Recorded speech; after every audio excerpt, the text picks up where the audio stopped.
Il advint qu'une fois, une étrange dame se mit en tête de piloter seule son bateau contre l'usage qui prévalait en cette époque révolue.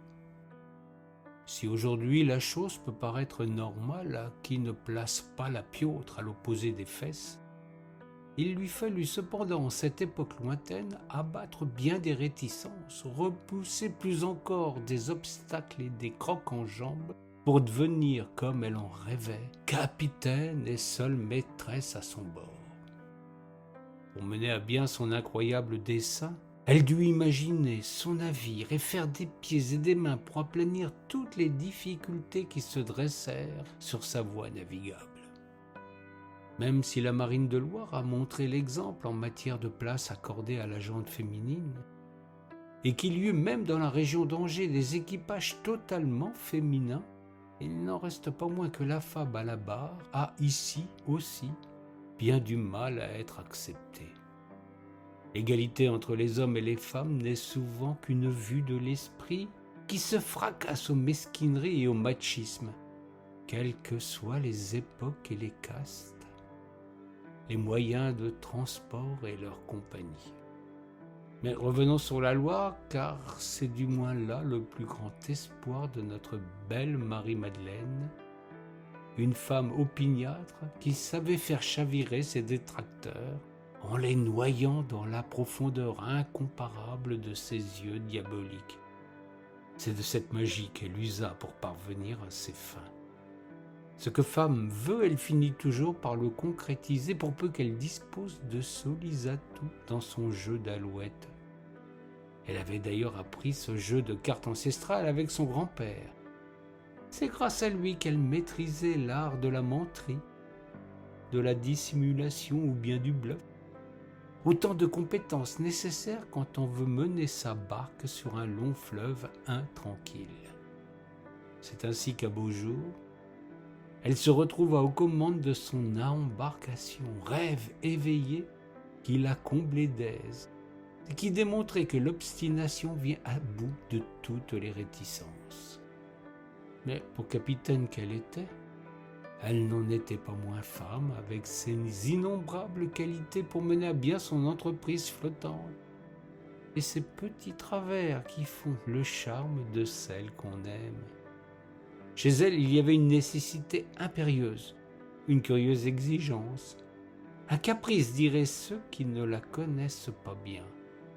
La dame devait piloter son magnifique coursier de Loire en chaussettes, afin de ne point glisser, ou plus prosaïquement, parce qu'elle était frileuse.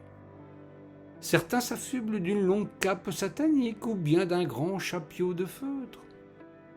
D'autres se travestissent en pirates ou en improbables flibustiers.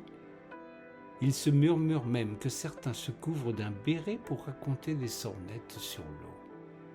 Elle n'avait besoin que de se sentir à l'aise sur le pont, dans des petites chaussettes blanches qu'elle comptait bien tricoter elle-même.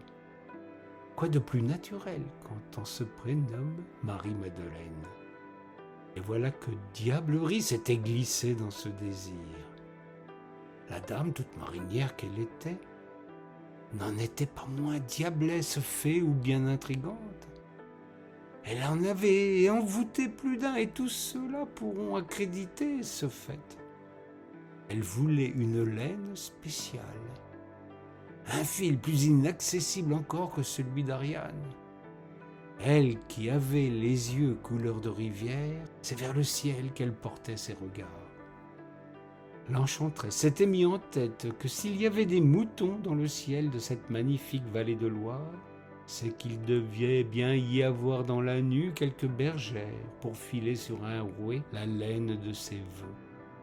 Je ne sais par quel prodige elle obtint sa laine magique, mais toujours est-il qu'un joli soir de pleine lune, la dame pouvait enfiler ses chaussettes venues des nuées et filer sur l'onde céleste de notre magnifique rivière. La suite est délectable pour peu que vous donniez foi aux légendes et aux mystères sacrés. Lors de son premier voyage, la capitaine Marie-Madeleine se prit les pieds dans la chaîne d'une ancre qui traînait négligemment sur le pont avant. Elle trébucha, perdit l'équilibre et tomba dans les flots obscurs d'une Loire qui, ce jour-là, était en furie. Ceux qui assistèrent à ce drame pensèrent ne jamais plus la revoir. Pourtant, lors de sa chute, les chaussettes célestes s'accrochèrent à un maillon de chaîne et se défirent tout au long de la lente et inexorable chute de leur propriétaire. Ces deux fils fragiles allaient-ils pouvoir la retenir à la vie et permettre qu'on la sortît de ce très mauvais pas? Beaucoup en doutaient quand un inconnu, un raconteur d'histoire, se présenta avec 2 aiguilles d'or. Il se prénommait Fil d'Or, un curieux sobriquet hérité de sa tribu de tisserands. Fil se mit en demeure de tricoter sans relâche les 2 fils de laine. Il fit, à la surprise de tous les témoins, non pas des chaussettes, mais une sorte de grand bonnet de laine. Plus ces aiguilles tricotaient, plus le mystère pesait sur ce navire où la stupéfaction avait remplacé l'angoisse. Chacun voyait bien qu'il se passait là quelque chose qui échappait au naturel, à la norme et aux raisons de la logique humaine. Quand ce vaste bonnet eut pris forme, qu'il était à quelques mailles d'être enfin achevé, une forme sortit des eaux, accrochée par les 2 autres extrémités de ce que tricotait Fil d'Or. Marie-Madeleine ressortait des flots, ou du moins celle que nous pensions être encore la gentille capitaine. Cependant, elle n'était pas tout à fait la même. Elle semblait couverte d'écailles, et à la place de ses 2 jambes, elle arborait désormais une magnifique queue de poisson. La dame s'était faite sirène le temps de ce plongeon magique. Elle cacha sa queue de poisson dans le vaste bonnet de laine qui l'avait ramenée à la surface, et depuis, elle pilote son bateau, faisant croire à ses passagers qu'il lui faut des chaussettes à ses petits petons pour conduire une belle embarcation.